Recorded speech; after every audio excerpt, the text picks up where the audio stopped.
Good morning. Happy Saturday. I like to watch political content on YouTube. I watch everybody from Jimmy Dore on the left all the way over to the distributionist on the right. He's the furthest right wing, I think, that is allowable by YouTube's terms of service. Maybe Rams Paul would be a better example. I watch Rams Paul as well.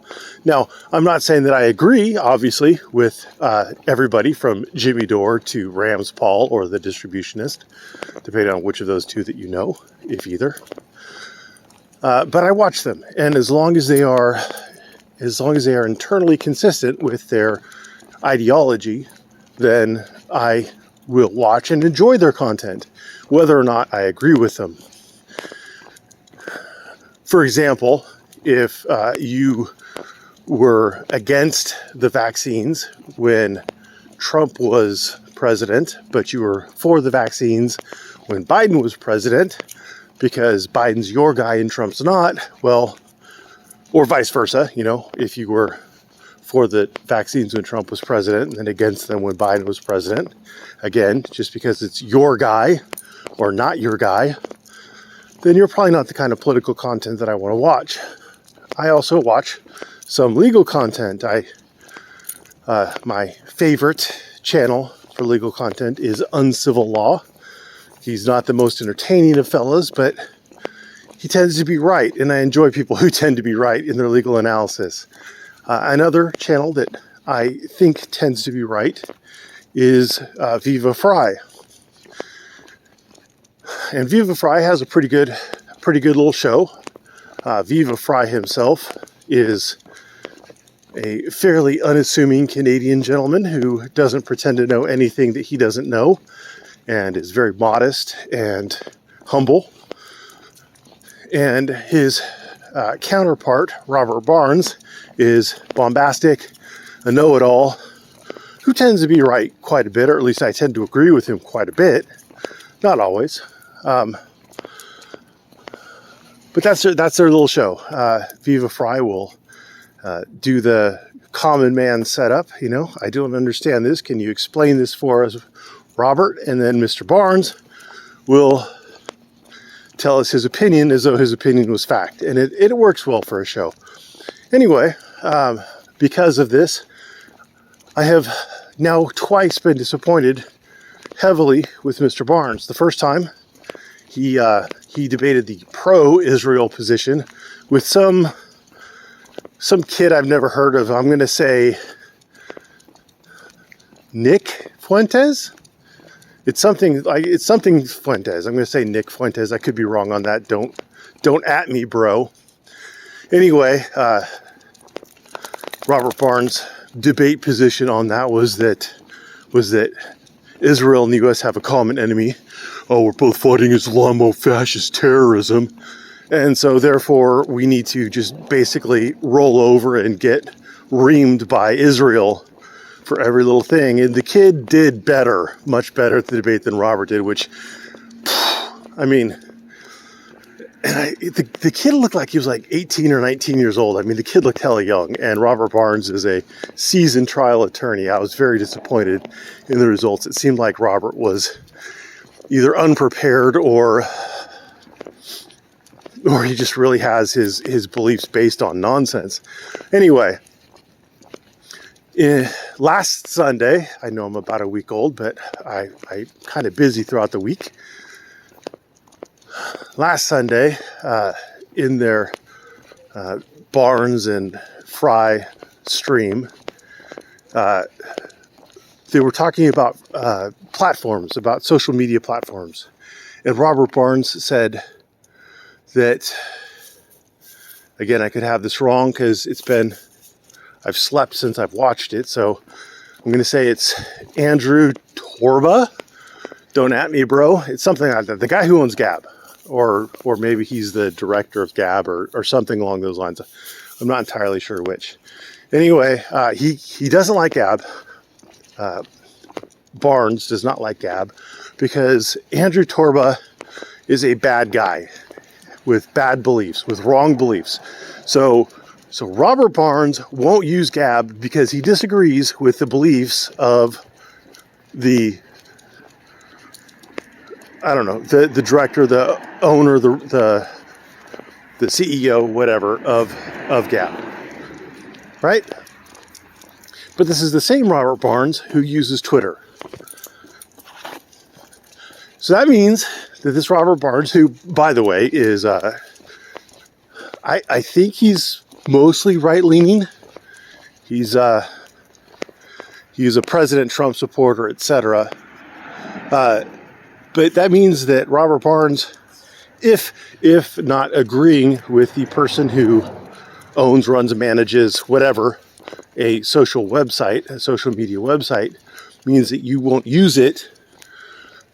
It implies that you then agree, or at least you don't disagree, with the ownership of the management of the social websites you do use, which means that he must not disagree with Twitter and their onerous policies on banning people for wrongthink and their left-leaning ideologies. He must agree with Facebook and their ideologies and practices with your personal information, because he is active on Twitter and Facebook. Now, I don't have a Twitter account or a Facebook account or a Gab account or any other social media account.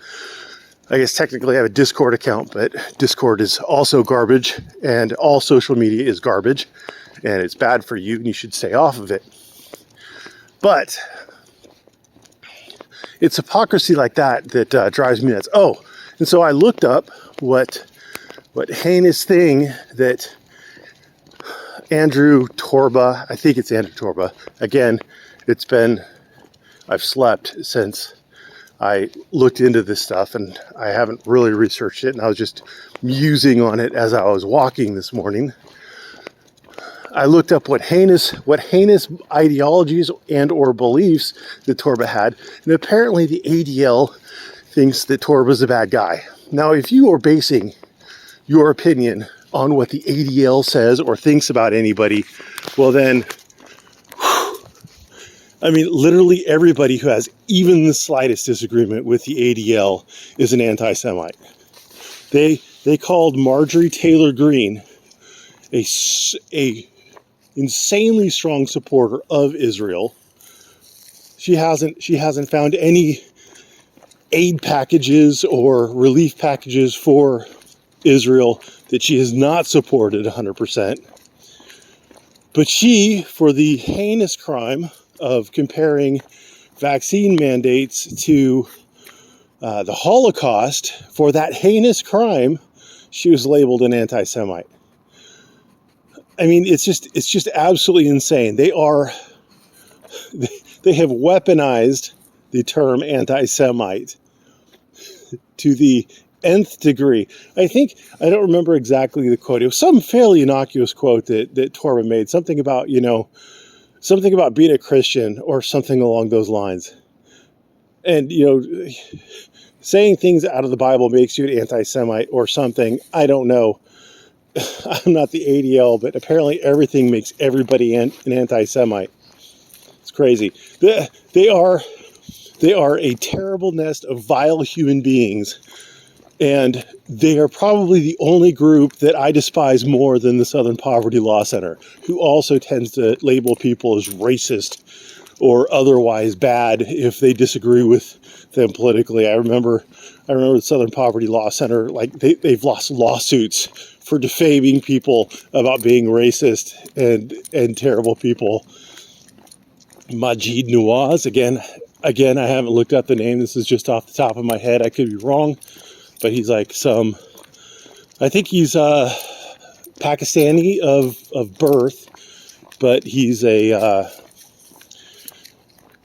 British citizen, a British national, and he tends to be slightly right-leaning, but they labeled him as being a racist or something along those lines. It was pretty sad, and they lost the lawsuit. The Southern Poverty Law Center, I believe, lost the lawsuit against him, as they should. Anyway. Basically, what I'm going with is that most of the world seems to be content, from the Robert Barneses to the ADLs to the Southern Poverty Law Centers, most of the world, to the Twitters, to the Facebooks, most of the world seems to be just fine with censorship. I mean, YouTube is highly censorious. This video might get, because I stated Marjorie Taylor Greene's position on vaccines and vaccine mandates, this video might get taken down. I might get a strike for it. Not for saying my own position on it, but that's how censorious it is. And most people tend to agree with censorship, which is really sad. Most people tend to agree with it. And you're going to say to yourself, well, I don't agree with it. Well, half my audience either supports auditors who themselves actively pull their comment sections and ban people. I'm blocked from posting on most auditors' channels. So, so they support censorship in that way, or they support censoring the auditors. They support the police coming out and shutting down the auditors when the auditors really aren't doing anything wrong other than being mildly annoying. Oh my God, they're filming. Oh my God, just ignore them. Just ignore them like the petulant children they are. Just ignore them. Let them do their thing, for F's sake. Anyway, it seems like everybody likes censorship in their own little rights. I'm constantly accused. My comments disappeared. Why are you censoring me? And everybody instantly believes I'm censoring them. It's sad. I have to go, oh, your comments are disappearing? Okay. And then I have to go through the YouTube thing with the comments that are held for review and release all those, even though I don't have anything set up to hold anything. And if your comment doesn't appear after I've gone through that, well, then that means that YouTube just took it upon themselves to delete it. So I can't help you out there. But I don't delete your comments. And if I'm not responding to your comments, it's not because I blocked or muted you. It's because I'm not responding to you. And I'm a big enough man. I'm an adult enough. I'm old enough and wise enough and I have enough self-control to ignore you just by not reading your comments. Anyway, I don't know why I got off on this rant. Thanks for watching. Have a great day.